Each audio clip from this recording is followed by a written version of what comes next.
नमस्कार दोस्तों, SR coaching की ऑनलाइन लाइव क्लास में आपका स्वागत है। अगर मित्रों आप जूनियर इंजीनियर की तैयारी कर रहे हो या फिर आईएएस एग्ज़ाम की तैयारी कर रहे हो तो ये जो वीडियो है काफ़ी महत्वपूर्ण वीडियो रहेगा। जो ब्रांच मैकेनिकल इंजीनियर जिस ब्रांच से जो स्ट्रीम कर रहे हैं उनके लिए काफ़ी महत्वपूर्ण वीडियो होगा। इसके अलावा अगर आप बीटेक की अगर आप तैयारी कर रहे हो तो दोस्तों इस वीडियो को एक बार अवश्य देखें। सोम जो सब्जेक्ट है स्ट्रेंथ ऑफ मटेरियल, वो टॉपिक्स आज मैं आपके सामने लेकर आ गया हूँ जो जेई के एग्ज़ाम के लिए भी काफ़ी महत्वपूर्ण रहता है। आईएएस का जो एग्ज़ाम होता है उसके लिए काफ़ी महत्वपूर्ण होगा। इसके अलावा हम बीटेक थर्ड सेमेस्टर की बात करते हैं, वहाँ पर ये टॉपिक काफ़ी महत्वपूर्ण रहता है। तो चलिए मित्रों, आज के इस वीडियो में हम जो टॉपिक पढ़ने जा रहे हैं वे है हमारे पास में इलास्टिसिटी। बिल्कुल साथियों, हम जो आज टॉपिक पढ़ेंगे वो पढ़ेंगे इलास्टिसिटी। आज टॉपिक पढ़ेंगे इस वीडियो के अंदर, वो टॉपिक पढ़ेंगे प्रत्यास्थता। तो चलिए मित्रों, मैं आपको बता देता हूं कि हम इस टॉपिक में क्या क्या पढ़ेंगे। हम एक तो पढ़ेंगे प्रत्यास्थता क्या होती है, यानी इलास्टिसिटी क्या होता है। दूसरा जो हम जानेंगे वो जानेंगे स्ट्रेस के बारे में। स्ट्रेस क्या होता है, स्ट्रेस का क्या होता है उसके बारे में जानेंगे। और इसके अलावा जो हम जानेंगे वो जानेंगे स्ट्रेन के बारे में।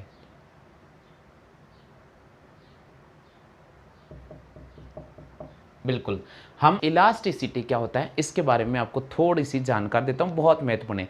देखिए साथियों, इलास्टिसिटी का मतलब क्या होता है। जैसे मान लीजिए कि मैंने कोई एक बॉडी, ये डायग्राम बना दिया, आप इस डायग्राम को देखना, ये एक बॉडी है और अगर इस बॉडी पर मैं एक्सटर्नल फोर्स अप्लाई करूँ तो एक्सटर्नल फोर्स यानी बोथ साइड, दोनों तरफ मैंने इस पर एक्सटर्नल फोर्स अप्लाइड कर दिया तो क्या होगा। जैसे ही मैं बॉडी पर दोनों तरफ अगर मैं कोई भी फोर्स अप्लाई करता हूँ तो इस बॉडी की आकृति में परिवर्तन हो जाता है, इसकी लंबाई में परिवर्तन हो जाता है। तो वही कहलाता है इलास्टिसिटी। जैसे मान लीजिए मेरे पास एक रबड़ है और इस रबड़ को अगर मैंने खींचता हूँ और जैसे ही मैंने रबड़ को खींचा तो उसकी लेंथ में परिवर्तन हो गया और जैसे ही मैं छोड़ता हूँ तो तुरंत वे रबड़ अपनी आरंभिक स्थिति में आ जाती। इसी तो हम कहते हैं elasticity.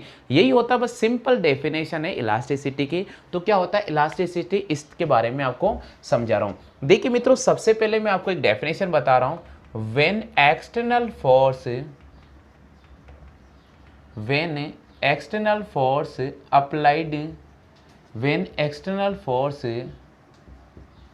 applied on a body, it undergoes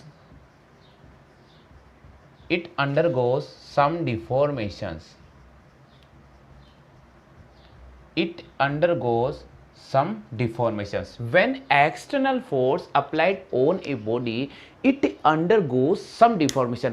यानी हम जैसे ही किसी बॉडी पर बाहरी फोर्स अप्लाई करते हैं तो बाहरी फोर्स अप्लाई करने पर उस बॉडी की स्थिति में परिवर्तन होता है, डिफॉर्मेशंस होना शुरू हो जाता है। And the molecules offer some deformations and the molecules offer some resistance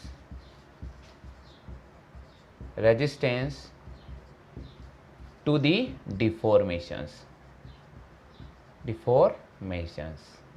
ठीक है, यानी हम परिभाषा पर एक बार फोकस कर लेते हैं। इसकी डेफिनेशंस क्या है। देखिए, जब तक हमें किसी भी टॉपिक की डेफिनेशंस के बारे में पता नहीं होगा, उसका मीनिंग के बारे में पता नहीं होगा, हमारा पढ़ना व्यर्थ चला जाता है। क्योंकि जब एग्जाम में लैंग्वेज घुमाकर अगर क्वेश्चंस आ जाता है तो वह हमें जवाब आना बहुत ज़रूरी होता है। तो यहाँ हम पढ़ रहे हैं इलास्टिसिटी। इलास्टिसिटी का मीन्स होता है प्रत्यास्थ। क्या होता है भैया, प्रत्यास्थ। तो चलिए मित्रों, हम बताते हैं कि when external force applied on a body, it undergoes some deformations and the molecules offer resistance to the deformations. यानी हमने किसी बॉडी पर फोर्स अप्लाई किया तो जैसे हमने फोर्स अप्लाई किया वे बॉडी में डिफॉर्मेशंस हो जाता है, उसकी लंबाई में परिवर्तन हो जाता है। बट अगर मान लीजिए मैं इस फोर्स को रिमूव कर दूं, तो क्या होगा।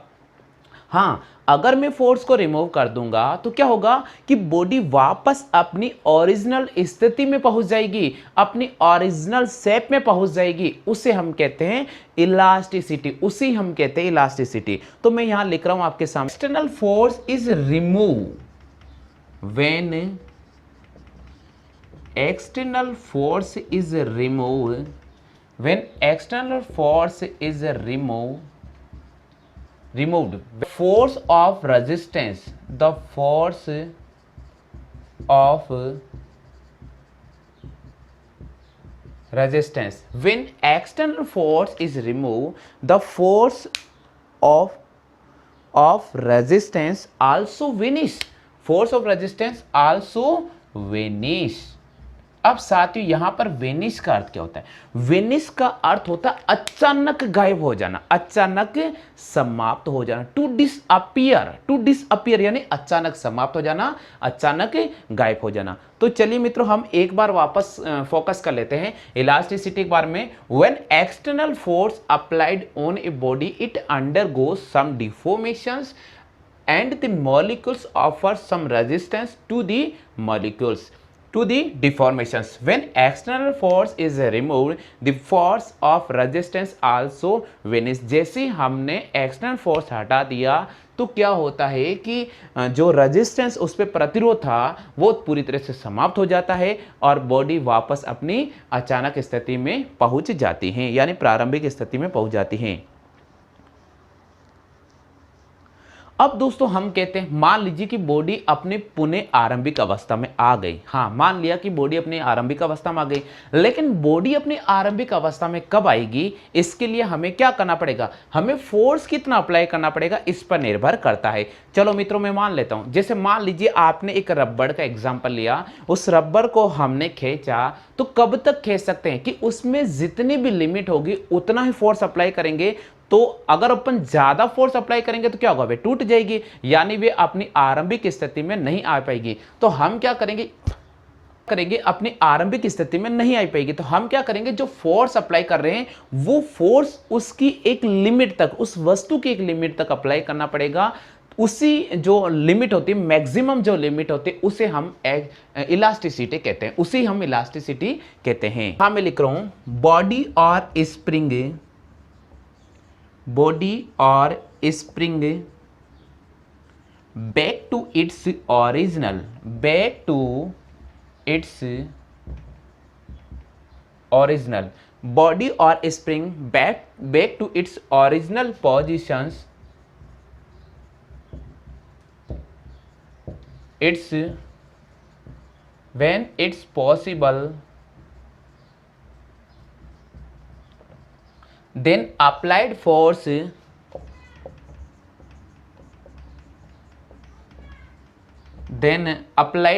within certain limit, applied force within certain limit, its limit is known as elasticity.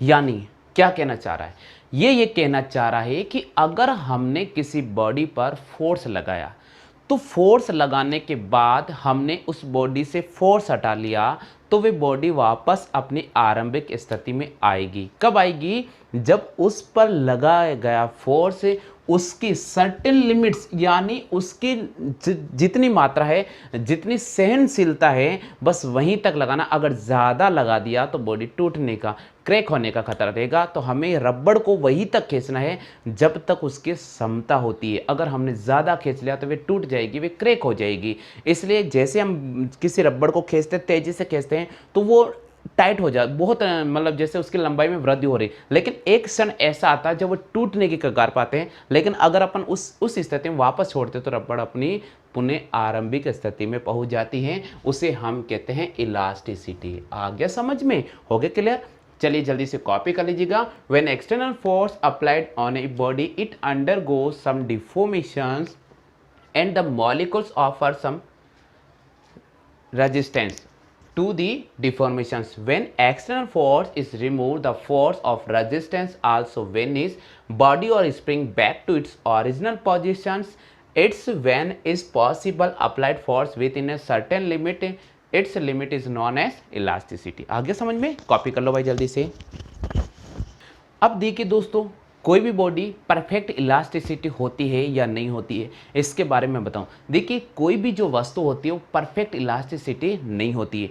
But अगर हम चाहते हैं कि कोई भी बॉडी अगर परफेक्ट इलास्टिसिटी हो तो क्या होगा? अगर बॉडी कोई भी परफेक्ट इलास्टिसिटी होगी, इसका मतलब ये है कि वे वापस पुनः अपनी ओरिजिनल शेप और साइज में पहुंच जाए, तो उसे हम कहते हैं परफेक्ट इलास्टिसिटी। तो आप इसका विशेष कर ध्यान रखना। हालांकि मैं लिख रहा हूं the body is said to be perfect elasticity. The body is said to be perfect elasticity when it's come back to its original shape and size. बिल्कुल, कोई भी वस्तु होती है या कोई भी बॉडी होती है वो परफेक्ट इलास्टिसिटी कब होगी? जब वो वापस पुनः अपने आरंभिक अवस्था में, आरंभिक साइज में पहुंच जाती है, उससे हम परफेक्ट इलास्टिसिटी कहते हैं। आ गया। अब हम पढ़ेंगे स्ट्रेस क्या होता है। अब आपको इलास्टिसिटी क्लियर हो गया समझ में। अब मैं आपको स्ट्रेस के बारे में बता देता हूं कि स्ट्रेस क्या होता है इसके बारे में। देखिए मित्रों, अब अपना जो अगला पॉइंट आ रहा है, आ रहा है हमारे पास में स्ट्रेस। यानी स्ट्रेस, इसको हिंदी में क्या कहते हैं? हिंदी देखो, आपको दोनों चीज आती है, आपको इसका मीनिंग आना चाहिए। जब तक आपको मीनिंग नहीं आएगा हम नहीं समझ पाएंगे टॉपिक को। तो स्ट्रेस का मतलब क्या होता है? स्ट्रेस का मतलब होता है तनाव। क्या होता है भैया? तनाव। जैसे हमने किसी वस्तु को खींचा तो उसमें तनाव उत्पन्न हो रहा, उसी तो हम स्ट्रेस कह रहे हैं, बस उसे हम स्ट्रेस कह रहे हैं। तो स्ट्रेस क्या होता है? स्ट्रेस का मतलब होता है, जैसे मान लीजिए ये मेरे पास कोई बॉडी है, अगर मैं इस पर एक्सटर्नल फोर्स अप्लाई कर रहा हूं, तो क्या होगा कि इसके लेंथ में परिवर्तन हो जाएगा, बट अगर मान लीजिए मैं क्या करूंगा, मैंने इस पे वस्तु पे ऊपर से फोर्स अप्लाई किया तो क्या होगा? इसकी शेप में परिवर्तन हो जाएगा, इसकी शेप में परिवर्तन हो सकता है, तो बस उसे हम कहते हैं स्ट्रेस। तो when an external force applied on a body, तो यहां है when an external force applied on a body,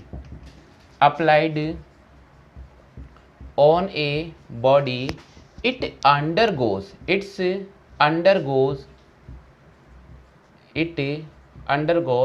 some deformations. Body, as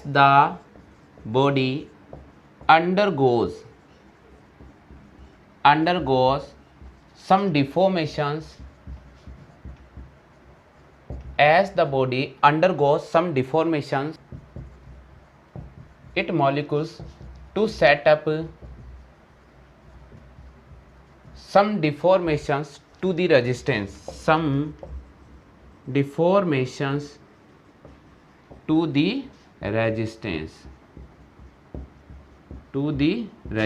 Hence, this resistance per unit area of deformations is known as stress।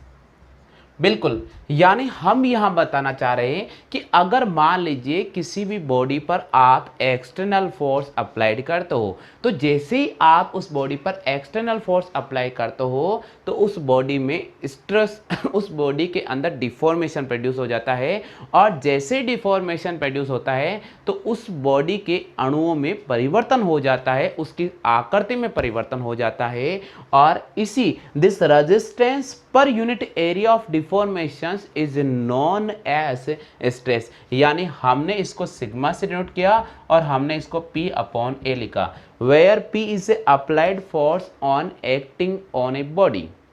Where P is applied force acting on body. तो यहां लिख रहा हूं मैं आपके सामने P equal to applied force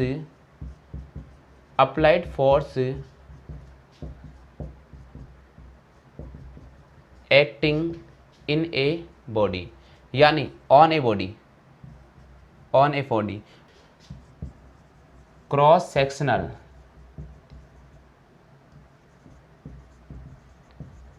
area of a body.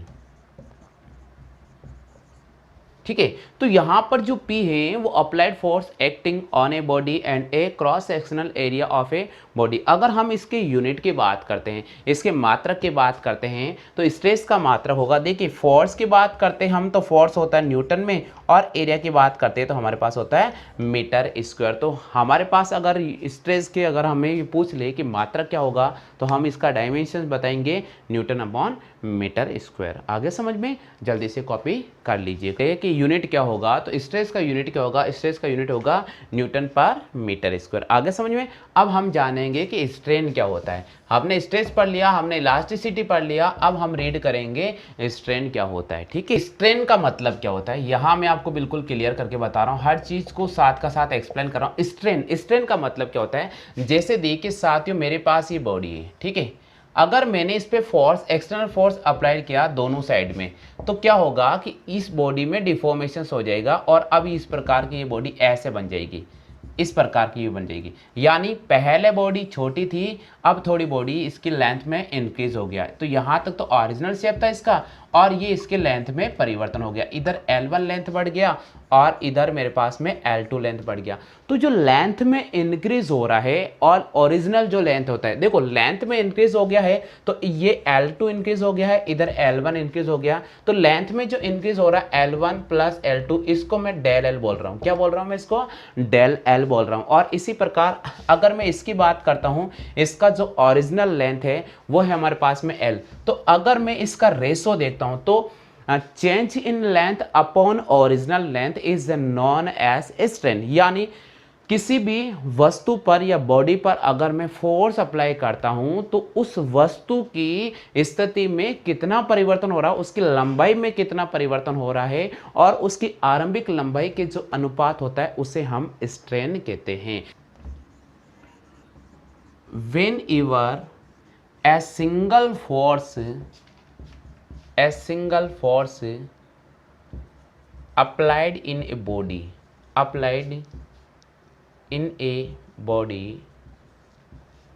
it undergoes some deformations. Whenever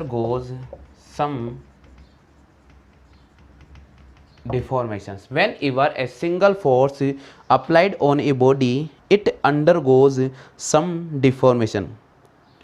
Whenever a single force applied on a body, it undergoes some deformations. This deformation per unit length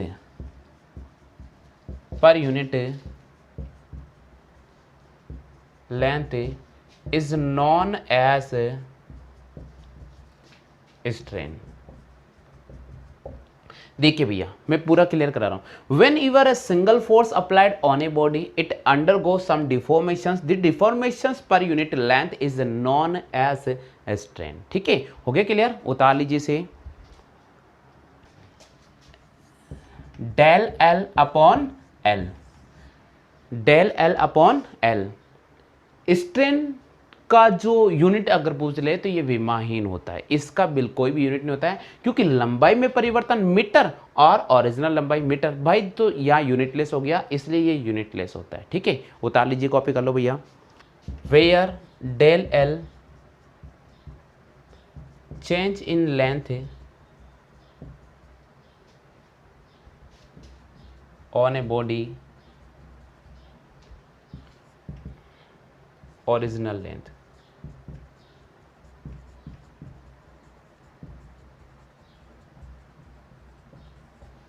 ठीक है। तो चलिए मित्रों, आज की video में हमने elasticity के बारे में जाना, हमने स्ट्रेस के बारे में जाना, हमने स्ट्रेन के बारे में जाना है। अगर आपको मेरा वीडियो पसंद आता है तो बिल्कुल लाइक कर सकते हैं और हमारे चैनल को जरूर सब्सक्राइब कर सकते हैं।